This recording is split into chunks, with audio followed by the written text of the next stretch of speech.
Welcome back to another episode of Mr. McCune's Minute Science. Today we're going to focus on a rapid fire review on pedigrees. Oh, I know. No, Rogue, it's not that type of pedigree. I'm sorry. No, I'm not trying to. No, Rogue. You can't just get everything you want by kissing people. Okay? That's not how the real world works. So Rogue, this type of pedigree is all about lineage and inherited traits, not about food. I'm so sorry. That's not food. That's gross. I'm sorry, Rogue. It just doesn't work that way. But you're a good boy. You're such a sweetheart.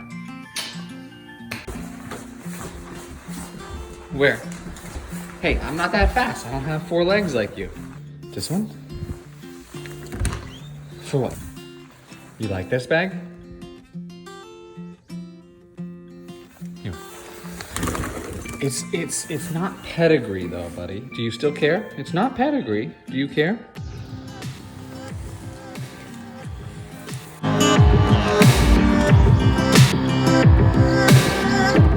If you ever looked at Ancestry.com or gone over the gene traits passed down through generations, you're going to be pretty familiar with this. We're pretty much looking at a family tree here. There's a few things we've got to point out. It's almost like a little hidden key that we got to identify. There are a lot of things on here that we need to understand. First off is this left side. We got to understand, what are these Roman numerals referring to? And the Roman numerals on any pedigree family tree like this, showing the traits passed on from generation to generation, these Roman numerals are going to represent the generation. So this first Roman numeral is the first generation, and you guys are at the bottom of this tree. At the top would be your grandparents. So it goes you guys, your parents, your aunts and uncles, and then your grandparents or your parents' parents. So we have 3 generations being shown. Each Roman numeral refers to a different generation, going across horizontally like a row. So first generation, second, and third generation.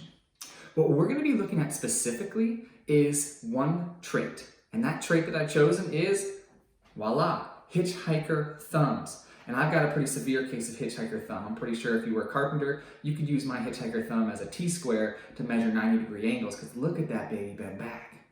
That's impressive. So now, we need to identify what the allele or genotype is for having a hitchhiker thumb.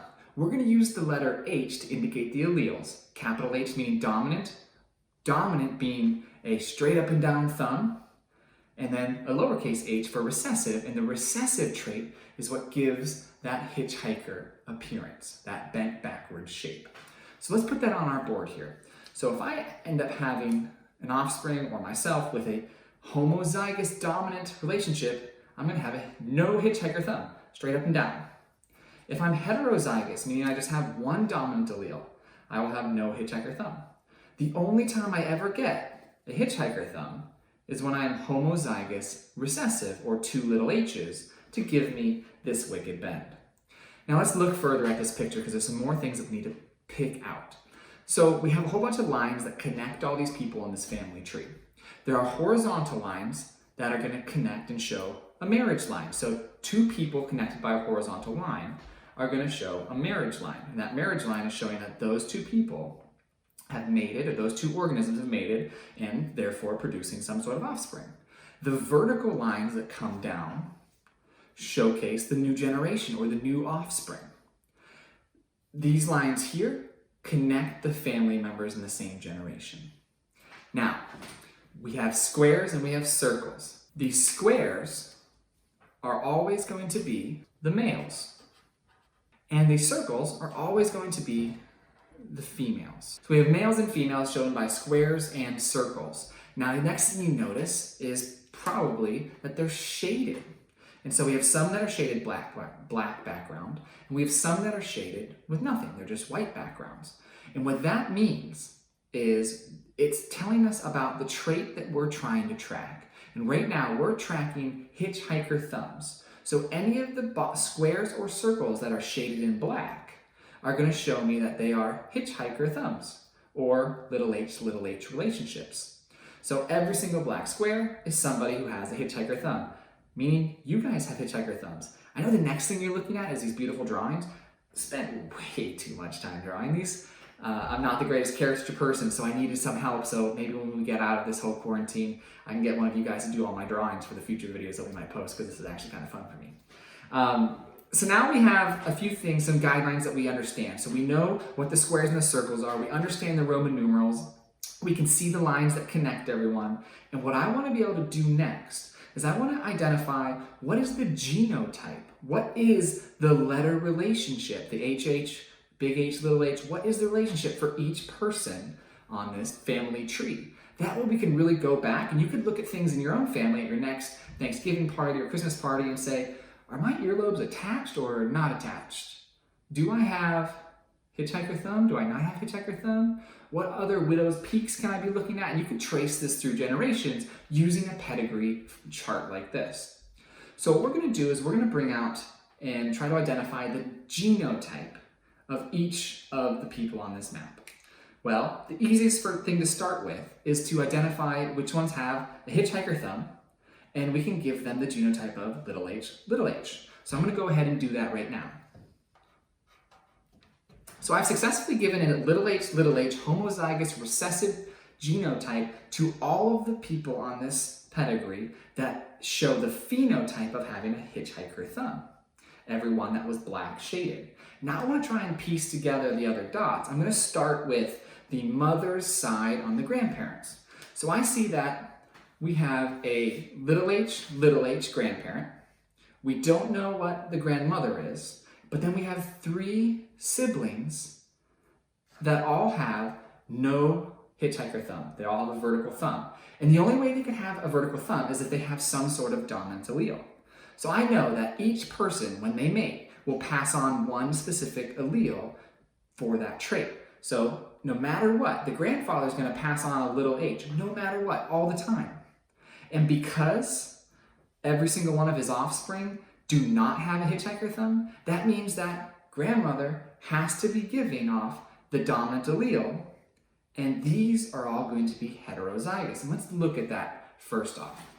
So we have the first one that we're going to do, our first little Punnett square. We have the grandfather, little h, and we're going to assume, because all of these siblings or offsprings, they have no hitchhiker thumb, that the grandmother must be giving something dominant based. So she has 2 choices. She could either be homozygous or she could be heterozygous. So let's start with homozygous, HH. I go through and I finish my Punnett square. I'm going to try to do this quickly. Each one of those squares is going to give me a heterozygous relationship. Each one will be big H, little h, which is a no hitchhiker thumb. That is totally possible for all 3 of their offspring. Completely possible. There's another possibility, and that is, what if grandma was heterozygous and not homozygous dominant? Let's look at that case. Here we have this relationship, a 50% chance of the offspring being recessive hitchhiker thumbed, and a 50% chance of them having that dominant allele that allows them to have a straight thumb.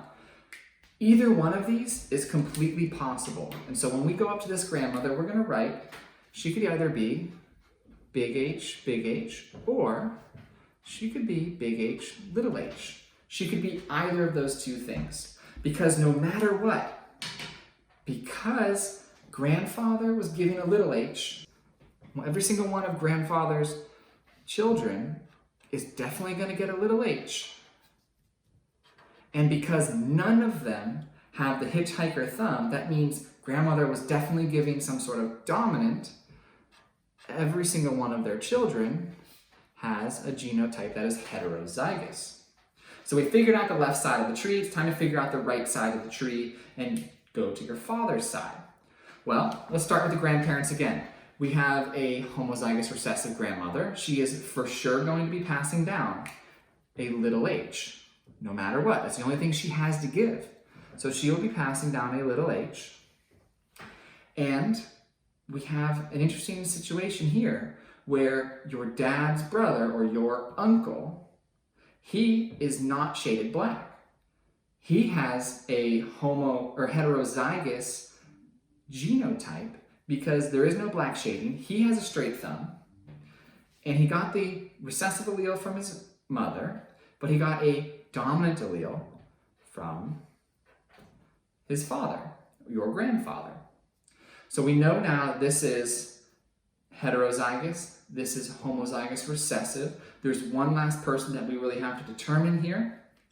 And for that, we can go to this second Punnett square that we did.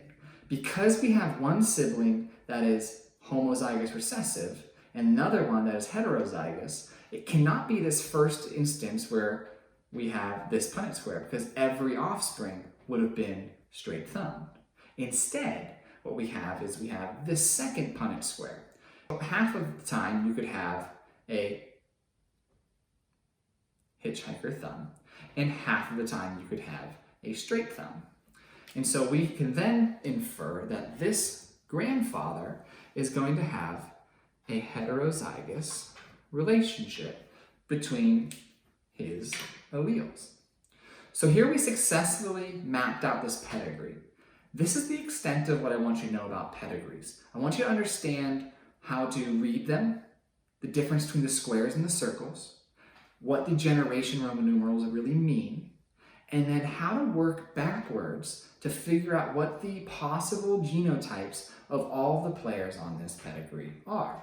And we can use the exact same steps that we just did, using reasoning and trialing all the different types of Punnett squares that could come and give us these different genotypes for hitchhiker thumbs, for widow's peaks, for whatever trait you're looking at or following. That's it for this episode. Hopefully it was nice and quick, and there is a little supplemental practice on Google Classroom that I want you guys to try and submit. It will be similar to this one. I do not want to get more advanced in this one. I think this has everything that an 8th grade student needs to know as it is, and I don't want to make it more challenging or more confusing. Hope you guys enjoyed this. I'll see you guys in the next video.